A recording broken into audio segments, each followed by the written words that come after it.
Hi, everyone. Thanks so much for joining us for our first episode of our Building Equitable Pathways webinar series.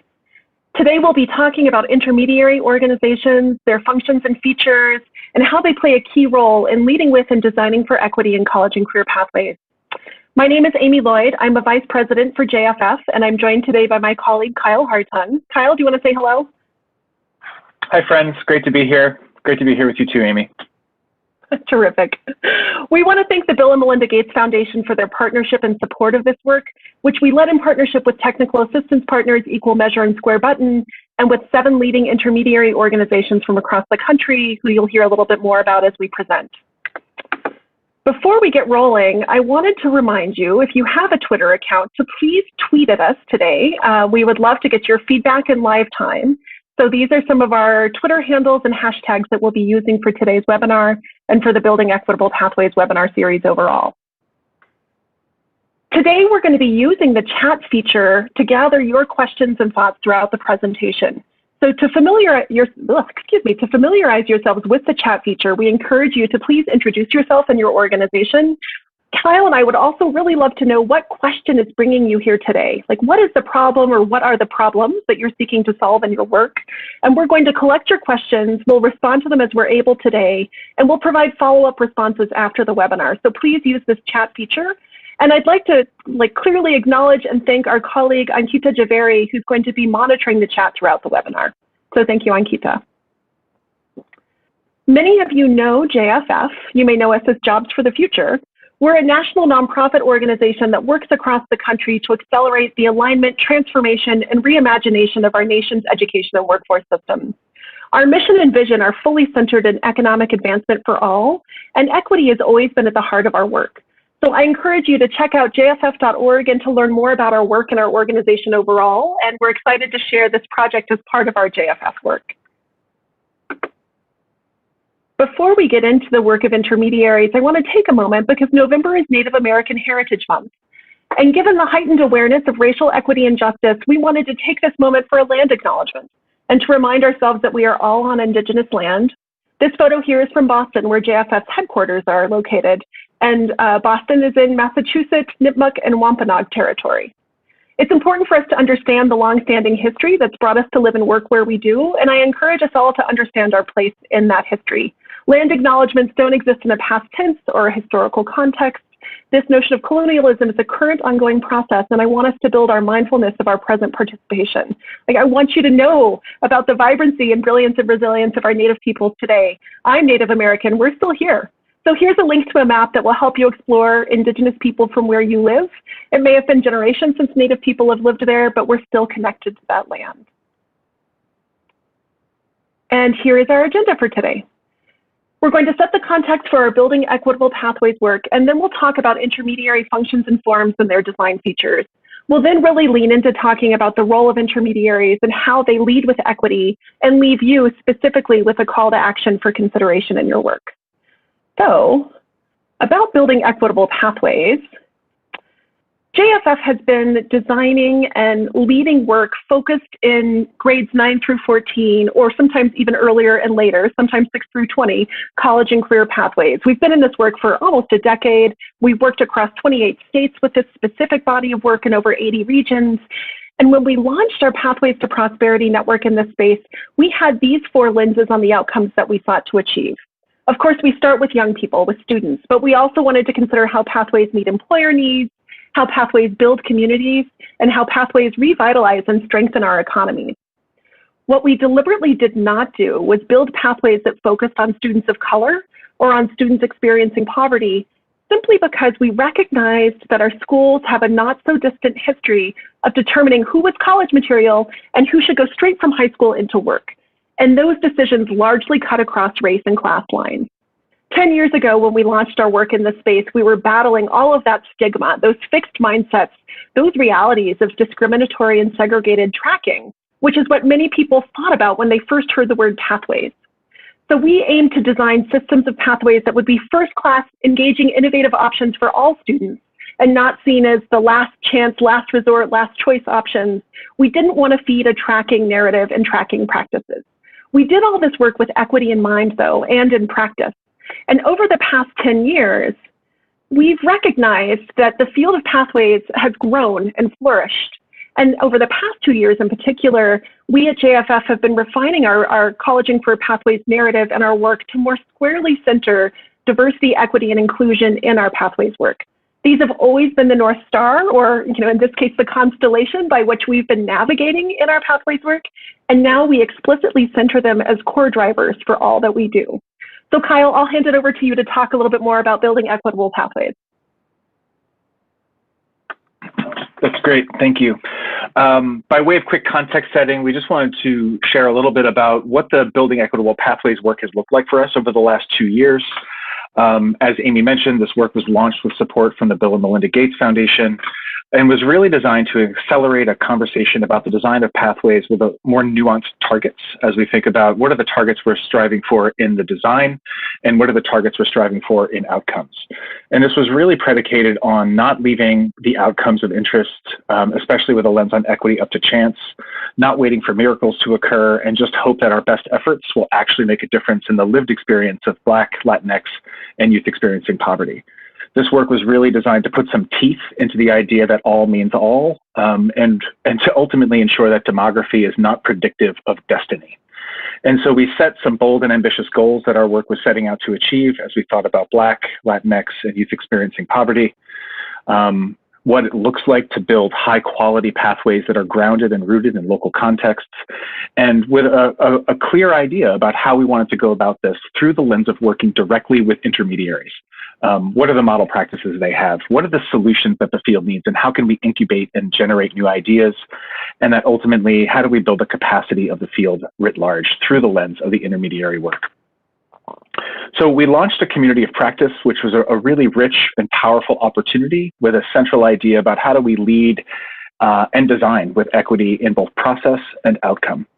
And so we worked with these 7 intermediary organizations among some of our other partners to build a community that over the course of 2 years was designed to share ideas and strategies, to co-create and incubate innovations for the field, to learn with and from one another about leading practices, to engage in the development and ongoing reflection and action. So really taking stock of where is our work today, where do we want it to be, where are we and where are we not, and how do we bridge the distance between those two things?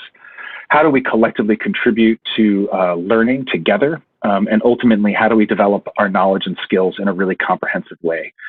This work was really built around an idea about bringing people into a space iteratively over time that focused as much on who they were as leaders as much as it was about who they were as learners.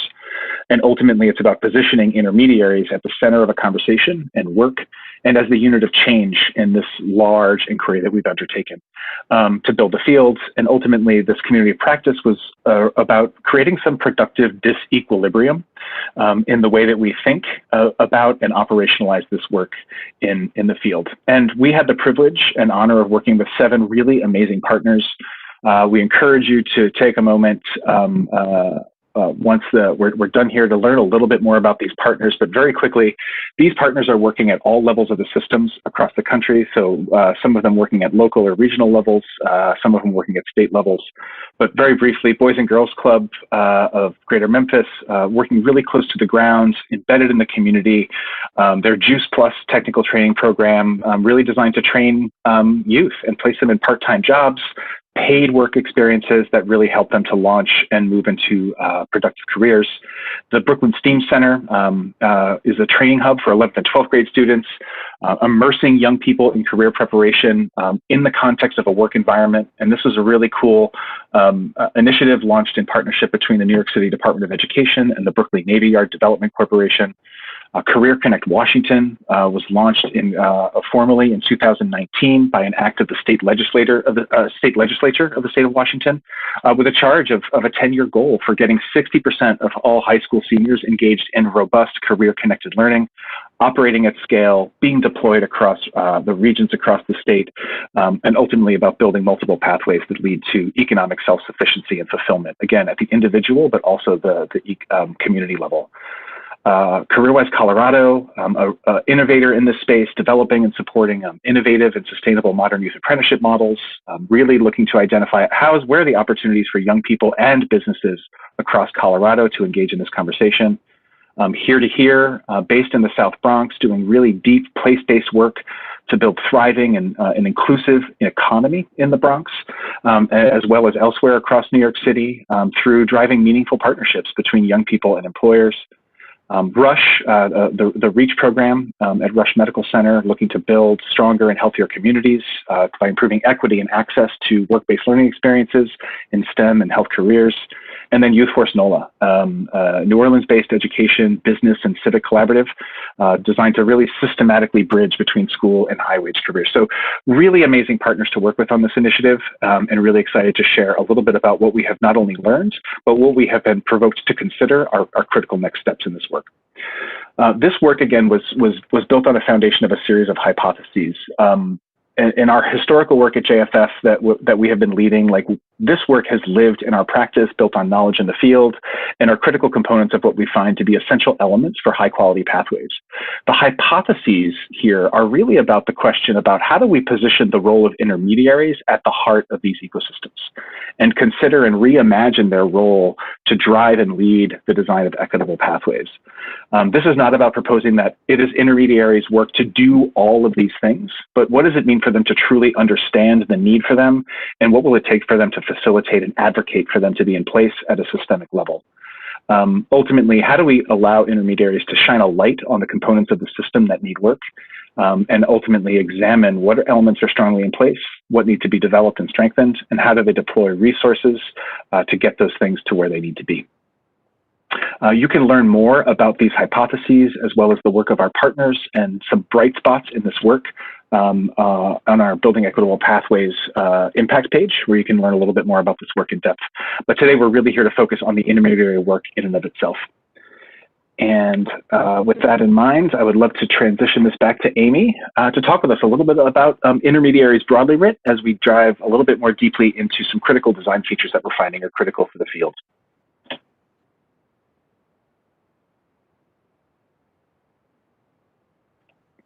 Amy, we can't hear you, and I think that you're saying something really important.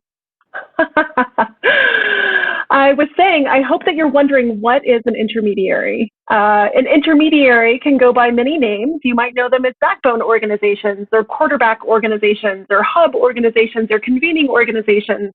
We've seen intermediaries take many forms, as we'll discuss later. But what we wanted to start with is really defining core intermediary functions. What do intermediary organizations do? And when we think about this, we think about the 2 C's, the 2 V's, and the 2 O's as our shorthand for how we've described core intermediary functions. First of all, intermediaries engage and convene diverse stakeholders and organizations around a shared agenda. And then they also connect key stakeholders into specific aspects of the work. So they're working on building public will and brokering relationships beyond and including the core stakeholders in the network and collaborative. They build a shared vision for the work, and so they take diverse ideas and they catalyze them into a common focus. They're a voice for communications for the work, both with active partners within the Pathways ecosystem and a voice and communication more broadly and visibly in the field. Intermediaries also work on operationalizing the work, including aggregating field knowledge and practice successes, and they focus on outcomes, and they provide peer and public accountability for the work that's done. And so we'll note that we've seen these functions housed within one organization or unbundled across multiple organizations. However, all of these functions are essential for focusing and accelerating practice in the field. And it's important to remember that while intermediaries serve as connectors and conveners of these diverse stakeholders within diverse pathways ecosystems, intermediaries are one node among many nodes in this network. They're not the hub at the center. In other words, intermediaries are part of a larger web of activity that's directed towards a common cause, a shared vision, shared outcomes, and they're not necessarily the center of the action. They put the work at the center of the action. And we often say at JFF that it takes a network to build a pathway. And intermediaries are a core part of designing and driving that network, and they play a key role in driving Pathways work overall. I do want to note that there are some real challenges that we've seen intermediaries encounter in their work, and we want to be real about what it takes for them to drive Pathways innovation and transformation. We have some partner intermediaries who have said that they're the glue in the chair, and nobody notices that glue is there until somebody goes to sit down in a chair without glue and it falls apart. Like, intermediaries are essential organizations, but they're not clearly visible or understood in their ecosystems. And so we want to elevate some of the challenges and recognize that, like, these are going to be core parts of what intermediaries need to consider. How are you building trust and effective partnerships? Intermediaries can be plagued by historical hit and miss efforts, zero-sum mindsets, especially right now with the pandemic and the recession pushing so many organizations to focus on base survival. Intermediaries struggle with initiative fatigue. Sometimes there are many tables set for very similar sounding bodies of work, and so on.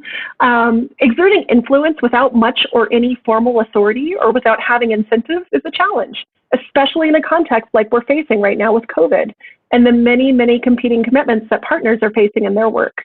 So how do you engage and sustain meaningful partnership in crisis? And then providing continuity in the midst of change and using a mission-driven approach to do so. We find often that intermediaries can play a valuable role in providing continuity for vision and for continuing the work that systems can lack at the leadership level for sustaining change efforts, especially as leadership may shift in partner organizations. So Kyle, I will hand it back to you to talk some about the intermediary design features and what we're thinking about specifically with relationship to those. That's great, thank you. So coming into this work, as Amy just outlined, you know, historically in the field, their intermediaries have been involved in this work, have been core and central to the work of Pathways since this work really was working to scale. Coming into this work, we really started to take a little bit closer look at how intermediaries self-identify and the roles that they play in their systems. And we have a new body of work that is trying to articulate a little bit more clarity about key design features that are helpful for intermediaries to consider or organizations to consider as they work to build an intermediary function that will work to sustain and build equitable pathways. So a key outcome of our collective work has been a consideration of the need for more clearly articulating the identity of these intermediaries to increase their potential for impact. It's been about an effort to make sure that this work ultimately is, to use a technical term, less mushy, right? You know, that while important broad brush characterizations of convening or work-based learning intermediary are not always enough if we're really concerned with transformation at scale. And this is a little bit more of a deep dive into the complexities that we're faced with when we're defining the work and role of intermediaries in a particular space. So we have a new publication that's just been released and launched today, outlining the content of what we're going to talk about for the next few minutes in greater detail. We encourage you to go take a look. We'll drop a link to that in the chat for easy access for you. But want to dive in really quickly here for a moment. So this work has been centralized around 5 key design features. And I like to think of them as constellations in a bright sea of stars of all the things that are possible as we think about the work happening on the ground and in these systems across pathways. The question is what are those things that shine most brightly and stand out as really critical to getting the work right? Right? How do we situate and focus the effects of the work of intermediaries, what they do and the role that they play in their ecosystem, knowing that they can't do everything or be everything to all stakeholders. But how do we focus and help intermediaries get clear about the fact that what they don't do is as important as being clear about what you will do. And so 5 key ideas here, guiding principles, right? This is very much about what you do and why. Key priorities is about what is the core work that you do, what do you need to really figure out and consider the partnerships at stake, geography, population, labor markets, right? So this is really accounting for the position in the system and at what scale as a critical design question to be addressed. The type of organization you are, there's many starting places. There's new organizations. There's the way that organizations can evolve. There's organizations that can incubate. And that innovation through the lens of an intermediary function has been, I think, a missing component and a gap as we've looked at the field, as we really start to articulate what is the promise of this edge of the intermediaries work. So Amy and I are going to share a little bit of the responsibility for talking through some of these, and I'm going to go ahead and start by diving a little bit more deeply into the guiding principles aspect of this. So all of our organizations, I imagine, have some articulated vision and mission or theory of change. But as we think about the work of intermediaries designing equitable pathways, some really critical considerations are important to get to the heart of this matter, right? So what is the vision for long-term outcomes for the future about your work building these pathway systems and supporting and sustaining them? What are the activities that you're going to undertake that lead to action? And that ultimately, what is the if-then statement that is the critical proposition about the work that you plan on doing or can do to mobilize around the pathways work, knowing that your organization might wind up feeling split in multiple dimensions or along multiple domains. And so how do we get really clear about what is the vision and mission and theory of change as it relates to building and supporting equitable pathways?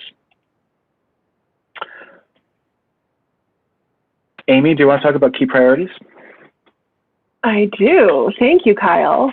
So these key priorities are those that Kyle described earlier as the core hypotheses or implementation levers for building equitable pathways. And each one of these priority areas, from diversity, equity, and inclusion to work-based learning, is essential for delivering high-quality pathways for young people. I will say, as a side note, many intermediaries play a particular role in the work-based learning function and serve as links between the world of education and the world of employers, and help in some of the matchmaking functions to make sure that students are connected with meaningful, authentic, real-world, hands-on, work-based learning experiences as part of their career-connected learning in pathways.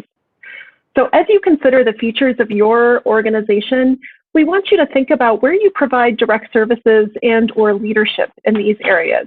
Where are you coordinating with and mobilizing others to lead in these areas? Because as Kyle said earlier, an intermediary organization is not expected to deliver on this, but it is expected to understand how all of this takes place within a Pathways ecosystem. So think about how your Pathways ecosystem coherently delivers in these priorities. And then really importantly, how are you defining and measuring success in each of these priority areas? Back to you, Kyle. Thanks, Amy. So as we think about this idea of defining and measuring success, and just to focus on that point for one additional moment is I think, again, this idea of decreasing the mushiness. How do we get really clear and specific about the targets we want to set and what it will take to mobilize our partners to really get there? As we think about this third area of design features for folks to consider around geography and population and labor market served, this is really very much about accounting for your position in the system and at what scale as a really critical consideration. Context matters, right? We can't just parachute any model from any place easily into another context while accounting for the uniqueness of that context or that community. And so being really clear about, what you have, the resources you have at your disposal, or the authority you have, or the privilege or the advantage you have to speak from a state level perspective versus a local one matters. It's not necessarily better or worse, but being really clear about where's the sphere of influence I can affect and how might I affect that to the greatest degree possible is really critical. What is my context? What are the priority populations in the community I'm working with? What are the critical industries and target industry sectors so that we're not designing pathways that don't necessarily lead to anywhere? So taking stock of the labor market, being really clear about the needs, going back to these original transformative outcomes for pathways work, right? This is about young people, but it is also about employers and economies and communities. And so taking stock of all of these to get really crystal clear about who are we serving? What are the current levels of attainment and how are we going to move the needle on that? And what are the key partnerships that the intermediary can either play a role in facilitating getting together or join a larger table to have a really important conversation about what matters most. Amy, do you want to talk a little bit about types of organizations? I do. Intermediary organizations take many forms. They are not one size fits all or one organization fits all.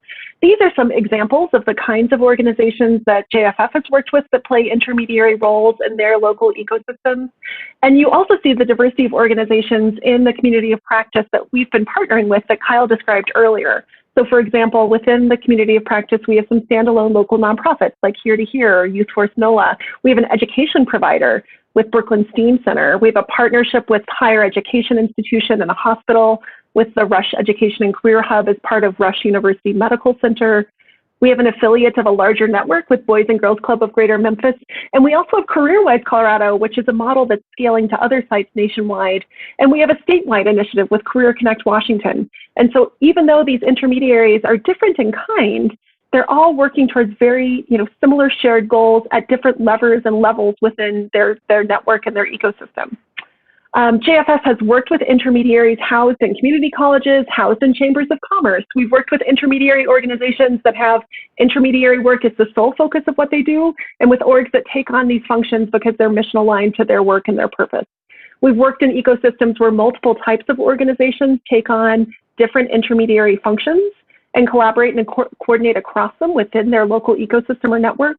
And what's really key about this is we want to recognize that the type of organization that's playing this intermediary role really impacts, the governance, priorities, funding of that organization. And we have key questions about that to ensure that the intermediary roles and functions remain a sustainable priority for the organization. Back to you, Kyle. The last of these 5 design features that we're really excited to elevate in this piece is a critical look at the role and work of intermediaries to be innovators in and of themselves, but also to be facilitators of innovation within pathway systems. We think that this has been a missing component and a gap in the field writ large about how do we really articulate and get clearer about the promise about this edge of an intermediary's work, given their positioning, given the relative relationship they have with among many partners, their ability to see within institutions, look across institutions, consider the context of community, and really start to think about what we might do to test. Can we take a small risk here and fail quickly to figure out what we can learn to design a more robust solution? Intermediaries have a real opportunity here to be provocative and ask tough questions that force others to explore possibilities that they may not be ready to explore independently, but with an intermediary as a partner or an intermediary taking on some of the risk to try out a new solution, it really opens up possibilities for us. And so this work of the intermediary, again, it's not just about facilitating the connection and making sure, X number of students have work-based learning opportunities, but what are the unique strategies that intermediaries can be deploying to really prepare youth for the labor market? What is the gap that needs to be filled in their system, and how might they fill that with unique solutions? What are the interventions that they can bring to bear from their observation and understanding of the field to test out in their own context, to refine, to partner with other organizations, new idea to scale in a different context? And ultimately, as we think about the time we're in, as we think about the global pandemic, the effects of COVID, the curtain has been pulled back on many of the inefficiencies and the inequities in our systems. And so how are we leveraging technology in this time of virtual learning to actually accelerate not just what we need to do now, but what we need to do beyond the pandemic, and how we might really reimagine what it means to connect youth to deep career-connected learning. So in summary, I'm going to put our star map back up here with all of the constellations filled in. We hope that you have an opportunity to take a little bit of a deeper dive, and we're going to pause here for a moment as we look at this constellation of features and just kind of take stock of the shapes that they create, and ultimately how you can imagine the number of variables being put into play in the design of an intermediary if you're taking these into consideration, and how many possibilities exist in different combinations of these different pieces here. And I think that there's a lot of possibility for the field to tackle right now. We have a lot of work to do, and that makes this work really exciting. So what we'd like to do for a quick moment is pause. We're going to check our feed on our side here to see if there's any questions that are coming up in the chat from your end, but also encourage you to take a moment now to note what questions might be coming up for you. Where do you see yourself in these design features, or where is something coming up in these design features that is signaling to you a new something that you need to be thinking about and holding in your work? When you look at the work happening in your systems, what do you feel like is most needed right now?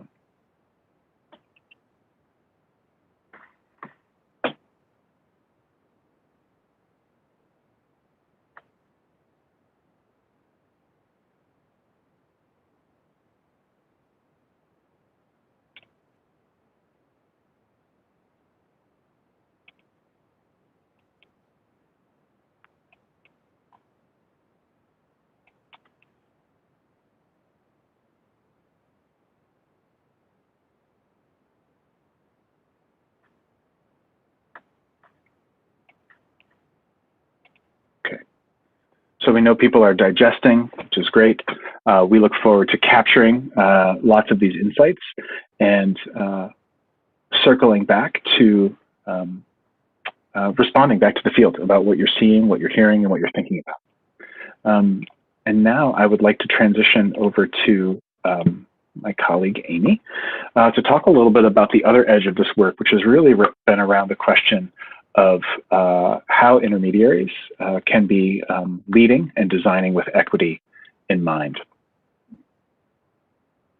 Great, thanks, Kyle. So the role of intermediaries in leading with equity. Before we get into that, the Bill and Melinda Gates Foundation has been leading a lot of really interesting research on youth occupational identity formation. And this is a quotation that stood out to us. It's really illustrative of where we are right now and how we talk to young people about their futures. This is from Emily Lockwood's work there. The question young people are considering for themselves is not, what do you want to be when you grow up? Instead, it's what do you want your life to be like in the future? And we find that young people have very different visions about the permanency of a career. Like some young people are likely to feel pressure to pick a career that they will have to stay with for their entire life, even if it's something they end up hating. And this is often true for young people who are living in poverty and experiencing poverty, who feel like they have very little margin for error when choosing a next step for a job and a career. And they experience a lot of pressure to get it right the first time, which is why we believe that we need to introduce career exploration and engagement much earlier into young people's educational trajectories so that they get to explore and really consider options for their possible futures. We know the data now says that young people will likely experience 5 different industry sectors and 17 different jobs within their lifetime, sometimes maybe even more, and that young people are increasingly navigating the complexity of the gig economy and having some side hustle to, piece together lots of different income streams. And so it's not so much the question that probably we were asked as children, what do you want to be when you grow up? But instead really helping young people think about their vision for what they want their life to be like. That's really essential as we think about equity. And when I think about this in particular, I think about the notion of self-determination and wanting to make sure that we're giving young people and their families, especially Black and Latinx young people and families and our youth and families experiencing poverty, with adequate information and navigation to be able to exercise self-determination and make meaningful choices for their lives. And so when we think about where we are with respect to high quality equitable pathways, we know that we live in a world that is fundamentally inequitable, and that COVID has only exacerbated and deepened some of the divides that were already there long before the pandemic. And so we want to recognize that the social and economic context can make it very difficult for many youth to succeed, even those who play by all the rules and do all the things that every young person needs to do to get the right credentials, to have the right experiences. And we live in a nation that has racial discrimination, a white dominant culture, institutionalized and systemic biases that often visibly or implicitly work against our young people who we're serving in our equitable pathways. We recognize that geography determines access to opportunity, and this is as true in urban areas as it is in suburban and rural areas. And that employer policies can sometimes inadvertently or deliberately create barriers for access into engaging in the world of work. There's a huge variability across our country, but even across any school district and even within one school or one higher education institution of education training quality. So thinking about how we're ensuring that our young people, especially those who have been historically marginalized from opportunity, are truly engaging in high quality learning opportunities. And then we often find that like Black and Latinx students, Indigenous students, students from low income families can often be struggling with the notion of undermatching, meaning that they may be pursuing higher education courses of study that may not be commensurate with their skills and vision and ability for their future, or we are disproportionately represented in low earning majors. Like we tend to move towards intellectual and caring professions, and we are underrepresented in tech fields and STEM fields. So how do we ensure that especially our Black and Latinx learners and our learners experiencing poverty really understand the full array of opportunities available and recognize that not all post-secondary credentials have equal standing in the labor market? So we want young people to be able to pursue their dreams, to have passion and purpose in their lives. And we want to ensure that they also are able to have have the standard of living that they seek, that they're able to have long-term economic security and pursue a career that's not going to be disrupted by future of work considerations, that they're going to be able to connect to community and have, what they're doing in their life have purpose in their broader community of family and friends. And so we really think about the inherent barriers in our system for equity and how we need to design with that in mind as we're delivering on our intermediary forms and functions. Intermediaries in particular are really well poised to lead with equity. And so when we think about the role that intermediaries leading with equity play, we see intermediary leaders who are visibly committed to improving systems and outcomes for Black and Latinx youth and for youth experiencing poverty. This means using that voice and visibility role to ensure that this is at the fore of everyone's mind in the ecosystem of what you're ultimately trying to accomplish. And the role of intermediaries is inherently about convening and connecting and bringing people together. And so how do intermediaries motivate other systems leaders to join them in identifying, acknowledging, and dismantling inequitable structural and systemic barriers in their systems? And how do intermediaries think about embedding and visibly leading with diversity, equity, and inclusion values, policies, and practices as core functions of their work, not as a side project of like, this is our work and then we have some DEI stuff happening over there, but rather that it's embedded in how they do their work and who they are as an organization. And so these are some of the core leading characteristics we consider.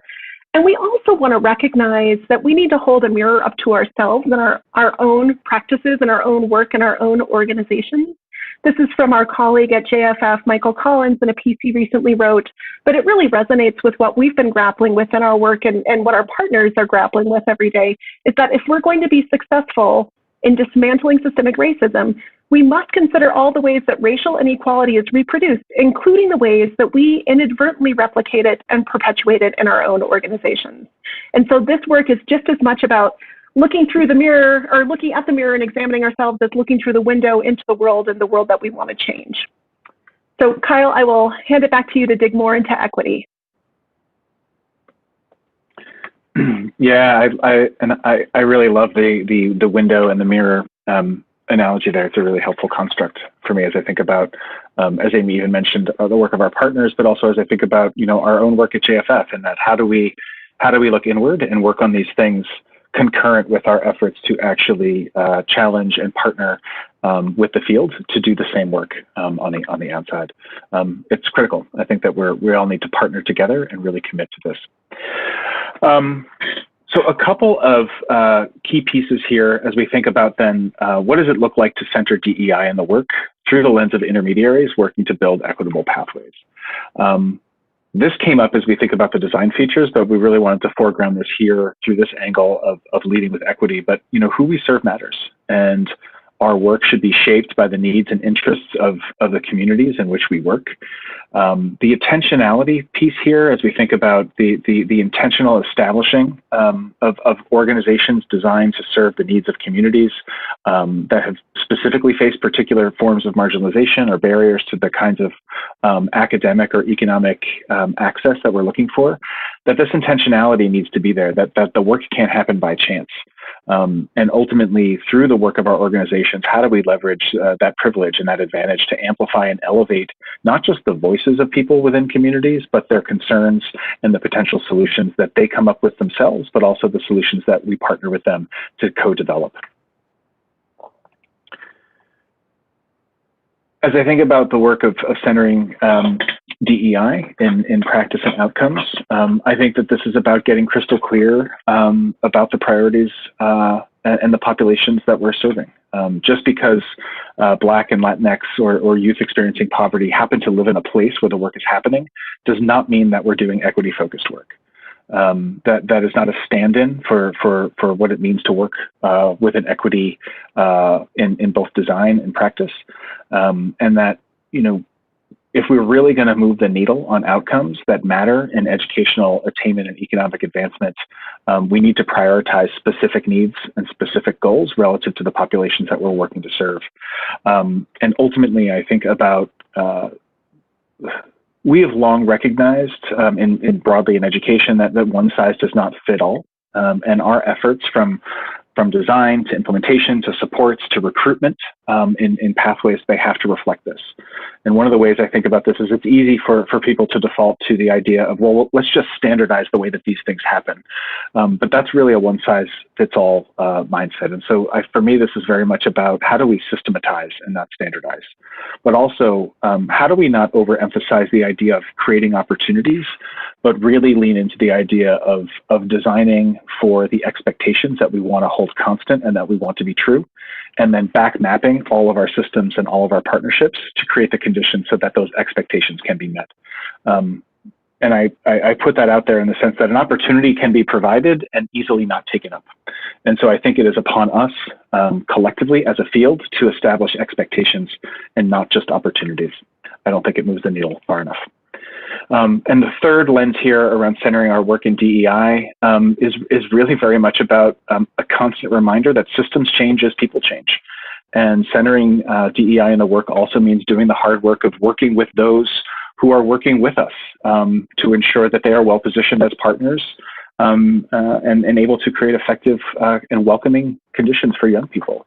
We need to think really clearly about leveraging labor market information in really strategic ways. We can't just be focusing on building pathways that leverage and focus on student passion without being clear that some of those passions may not lead to economically viable jobs or careers. And so how do we make sure that we hold and harness and nurture passion, but really focus on quality jobs and job quality and good jobs? Students need to know and understand what career opportunities exist in the real labor market, in the real world, what jobs have career ladders, what it means to have a quality job. And through our work as intermediaries, really to put DEI in the center of this is to also have really serious conversations among partners, in particular employers and industry, about what it means to create quality jobs that pay living wages for people. And then I think about the role of intermediaries and their ability to advocate for the right policies, but also to inform the development of the policies that will really work. And I think that this is very much about what are the stories that we want to tell, what are the stories that we want told, and ultimately then what are the public commitments that can be enacted to make sure that we can realize, for lack of a better analogy, the plot line of those stories and really bring that story to life. We're going to pause again very quickly just to see if there's anything that's been coming through the chat box that we want to capture, but also as we think about some of these questions about designing and leading with equity, if there is anything coming up for folks, where do you see some of this happening in your pathways work? What is your next level of work as you think about designing with and for equity? And Kyle, there are a couple of great questions that have been coming through the chat, and I'll pull out a few, but I want to remind folks that we will gather all the questions and put together an FAQ response that we'll link to from this video following the webinar. So thank you. Please keep submitting all of the questions and comments that you have as you're listening to us talk, and we'll definitely respond to them either now or as we're able following the webinar. One of the questions is around how targeted do we need to get in this work? Is saying that we're working with youth experiencing poverty targeted enough in our experience?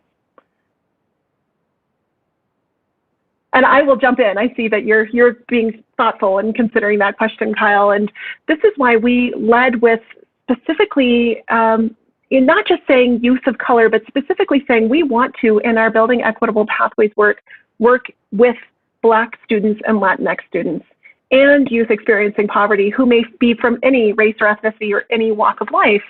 But I know that socioeconomic background is often used as a proxy for students of color or for Black and Latinx and Indigenous students, but we want to not just design systems that happen to be situated in communities that are, largely communities experiencing poverty or largely Black and Latinx communities. We want to design policies, programs, infrastructure, partnerships, pathways, deliberately with the lens on culturally responsive practices, ensuring that we are working in partnership with Black and Latinx leaders and students and families to create systems that really lean on what they want for their lives, and not just go on the happenstance of, well, we happen to be serving these students, therefore we're exercising DEI in our work, because it's not enough to just say we're serving students experiencing poverty, or even not enough to say that we're in a predominantly Latinx community, and so therefore we're an equitable organization. Like, that's the starting place. And then from there, it's really about the deep partnership that you lean into and your commitment to creating space for those who you're seeking to serve to exercise their voice and their leadership in shaping the work that you do. So Kyle, what would you say to that? I actually missed the, I had a little bit of a technological mishap over here. And so I actually missed the original prompt. And so I love what you said, though. Okay. Another quick comment is there was a comment around the challenge mindset with respect to, you know, and beyond the question of what do you want your life to be like, there was a comment about like asking young people what challenges do we face in our future that they would like to solve. Like, it's a conversation about widening possibilities, not limiting possibilities. And I really love that. In our possible futures work, we think about 3 lenses on the future for young people to hold. One is self, which is clearly like, what are your passions? What do you care about? What are you interested in? Like, what are your skills? So usually career readiness starts and stops with self, but we also can consider security, which is, you know, living wages and future of work considerations, economic advancement opportunities. But the third lens is society. And that's really leaning into the question of like, what are the problems in your community? What are the problems in our future that you directly want to help, you know, solve, that you want to think through differently, that you want to be, you know, responsible for helping to advance for all of us. So making sure it's kind of the citizenry aspect of it, making sure that young people see a way for them to lean into possibilities that we may not have imagined yet. I'm glad you brought up the possible futures, the 3 circled Venn diagram there. I think it's a really critical component of this, and it's frequently left out of conversations early enough with young people, at least in middle grades, if not before, to start to engage them in conversations about this so they can be better positioned to actually start to authentically respond to those questions and identify opportunities along their career pathway experience. And hopefully that those partners are putting those conditions in front of them, that they can start to make meaning of the sense that they have made about who they are in relation to the world that they want to create and the problems that they want to solve, and that those experiences yield meaningful opportunities to ask new questions, to try on new ways of working, and to be exposed to really rich and rigorous and robust opportunities all along the education to workforce pipeline. So in the last few minutes here, we wanted to just take a moment to do a little bit of visioning and call to action about this work. Welcome you into this conversation. I feel like this is the beginning of a conversation. By way of brief summary, you know, we talked about a number of design principles. We talked about leading with equity in mind, but drawing forward again and putting back into the foreground some of the key design questions that the features really raise for us is getting really clear about the people that we serve. Who are the people that we're working with and on behalf of? This came up really early on. I think that there might have even been a question in the chat box about, you know, how will we measure success, and how will we define success, and how will we measure our actual impact? We have a couple tools. We'll reference one in a minute that might help you take stock currently of where you are in your work. Building equitable pathways, but how do you then design real metrics and growth strategies around hitting different targets? And I think that this is not just about the education side, and this is really speaking to the need to bring lots of partners together to get clear about these metrics in common, and that there's no one stakeholder that can work on achieving them. We need to set bold and ambitious goals that are not just about the academic attainment. It's not just about the first job placement. Like, how do we set goals and measure progress based on how deeply embedded our young people are in the labor market 1, 5, 10 years after graduation from an education or training program? As we think about the work of intermediaries, what is the unique strategy that we're using to prepare youth for the labor market with these goals in mind? Getting really clear about what are the primary industries in our regions and in our labor sheds. And ultimately, this last box here for us is very much about this moment we're in now. And for lack of a better way of saying it, like, let's not wasting a good crisis. It could be very easy for our systems to retrench and go backwards into where we have been. but how do we use this moment to really reimagine and really think differently about ways of working with young people, about working with our partners? How do we engage in radical collaboration and ask collectively the really hard questions that have maybe been lurking in the shadows and that now are laid bare a little bit? And we believe that intermediaries have a really important role to play in asking those questions and pulling them forward. And ultimately, you know, as John Lewis says, this is a little bit about intermediaries have a chance to help to make some good trouble in the world. This is really hard work, but we really call the field to lean into this, to lean into these hard, bold questions around equity and what it means to design with these things in mind. And if we can get really clear, we have a chance to shake things up. And again, not to retrench, but to really reimagine and create transformative outcomes for people. I don't know, Amy, do you have any thoughts on making some good trouble as we think about the work of intermediaries and taking us toward the end here? I do, and I want to harken back to another question from the chat box that I think relates to some of the questions on the prior slide and to the notion of, like, what does it mean to take a firm stand in equity, in inclusion, in, you know, focusing on priority populations, whether they're Black and Latinx students and workers in your community, whether they're Indigenous, whatever the priority population for your work might be. And there was a question around, like, job quality. Like, what is the experience and role for intermediaries in improving the quality of jobs among employers? And, you know, we talked earlier about some of the barriers to creating equitable pathways and equitable outcomes for young people. And we think a lot about job quality. Like, we're leaning into good jobs, worker voice, worker agency, and considering how we define and measure job quality, integrating a really clear diversity, equity, and inclusion lens in that work. Like, this is a priority for JFF this year. And in fact, I'm joining a roundtable on this very topic tomorrow. I feel like job quality is often widely misunderstood or differently understood, and JFF is leading it from the employer side through an initiative called Recover Stronger, building together a coalition of impact employers committed to, you know, really disrupting our systemic barriers, our systemic discriminatory practices, our systemic and institutionalized, like, deep set historical racism and context, to rethink how we provide access to opportunity for historically marginalized peoples, but not just thinking about, like, how can employers get more Black and Latinx workers in the door? Like, that's the first step. But how do we create inclusive practices and equitable practices to retain our Black and Latinx young people and workers of all ages in high growth, high demand, high wage industries, so that we really are providing lifetime economic advancement opportunities for them, connected to lifetime kind of learning opportunities as well. So at JFF, we're leaning into job quality right now, and that is a core role that intermediaries can play, because you are the connectors and conveners, and you are defining, like, what are the standards of practice?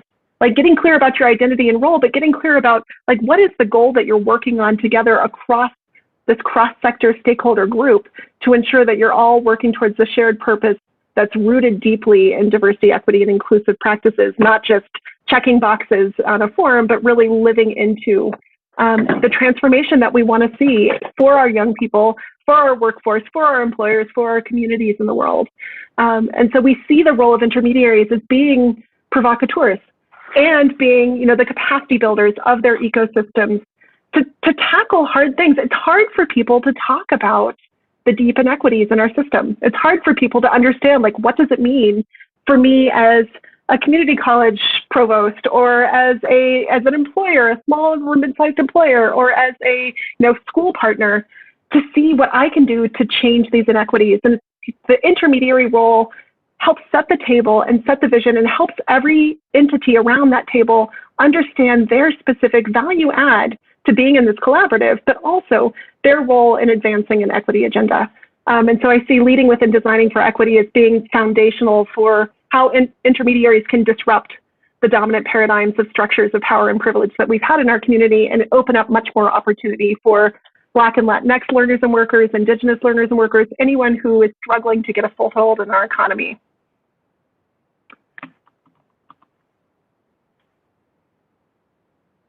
Thank you for that, Amy. Any final thoughts from you on making some good trouble? I think that you're speaking to it right now, but I wanted to make sure that if you had anything else to say about this, that you had that before we start to wrap up here. just that we so appreciate the leadership that John Lewis provided us and the inspiration that they provided us and the notion of making good trouble, and that we believe in living his commitment to that from wherever we sit in the ecosystem. So thanks, Kyle. Yeah, absolutely. I want to make sure that that space was created there. So we welcome you all to be partners in this work. There's a lot of work to do. It's important work, but I think we're really well positioned to do it. I referenced this a little bit earlier. One last tool to share, if folks are interested, and I think once we can catch up a little bit with what's coming through in the chat, that hopefully some of this tool might be able to help you take stock of where you are and provide some guidance about how to get to where you might need to be. So this tool takes stock of the 6 hypotheses that we talked about at the onset of this webinar, and also thinking about this lens of equity with a number of indicators about what it looks like to operationalize that work in practice across these partnerships through the lens of standing up these intermediary functions. So I encourage you to check that out, make use of that resource. If you have questions, don't hesitate to reach out. We're also really excited in these final moments to say that this is just the beginning of a conversation about this really cool work that we've had the privilege of being a part of. In under a month, we have episode 2. We're doing a session on next generation labor market information. And this session is going to be hosted by Julia de Bonaventura, who's one of our core Equitable Pathways team members, as well as JFFer Sarah Lambach, as well as Joel Simon from Burning Glass. And this presentation is really going to focus on what are the things that we need to be considering as the labor market has dramatically changed since the onset of the global pandemic, really leaning into the strategies and ways of framing a conversation about using labor market information to scale pathways toward equity. Really encourage you to join us for that conversation. And then we have a number of additional ones coming up in the new year, featuring more specifically some of the work of our partners in the field. Really excited to get these out into the world. And so with that, we would like to say a hearty thank you. We really appreciate you showing up today to hear a little bit about this work, to share your questions and comments. We really appreciate that. And wishing you all well in this time. Amy? No, thank you, everyone, and thank you for leaning into the hard work of delivering on equity in your communities and ensuring that you really are providing services and partnerships that meet the needs of our Black and Latinx learners, of our learners experiencing poverty, and of everyone in your community to equitably engage in opportunities for their own economic advancement. So we are with you in that journey, and we're with you in that struggle. And if we can be of any assistance, or if you want to follow up on any of the concepts that we discussed today, we're happy to go more in detail about what delivering on the promise of equity looks like in practice. Thanks, everyone.